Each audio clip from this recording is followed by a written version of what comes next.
उत्तराखंड में लगातार जंगल धधक रहे हैं, लेकिन इंतजामात सिर्फ कागजों तक ही सीमित दिखाई दे रहे हैं। बीते 24 घंटे में ही प्रदेश में वनाग्नि की 33 से ज्यादा घटनाएं सामने आई, जिसमें 39 हेक्टेयर से ज्यादा जैव विविधता को भारी नुकसान हुआ। दरअसल 15 फरवरी से शुरू हुए फायर सीजन के बाद से 72 दिनों में कुल 100 घटनाएं रिपोर्ट हुई, जबकि पिछले महज 2 दिनों में ही 45 घटनाओं ने 69 हेक्टेयर जंगल को निगल लिया। लिहाजा राज्य में हालात बेहद गंभीर हैं। उत्तराखंड के कुमाऊं मंडल में 58, गढ़वाल मंडल में 78 और वन्यजीव क्षेत्रों में आग लगने की 9 घटनाएं सामने आई हैं।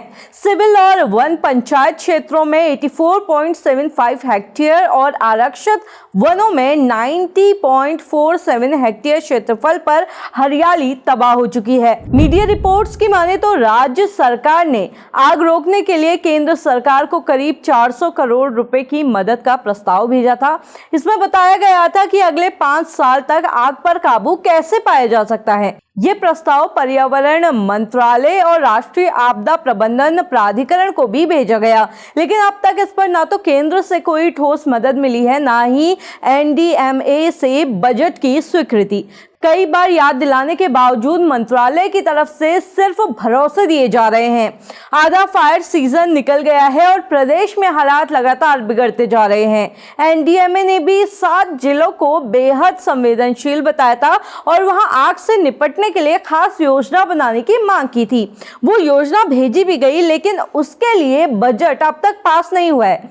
जंगलों में आग बुझाने वाले कर्मचारियों के पास जरूरी सामान तक नहीं है और बिना किसी सुरक्षा इक्विपमेंट के वन कर्मियों को आग बुझाने भेजना कितना खतरनाक हो सकता है, इसका दर्दनाक उदाहरण 13 जून 2024 को बिनसर वन्यजीव अभयारण्य में देखने मिला ही था, जहां भीषण आग बुझाने गए वन विभाग के 8 कर्मचारियों में से 4 की मौके पर ही मौत हो गई थी।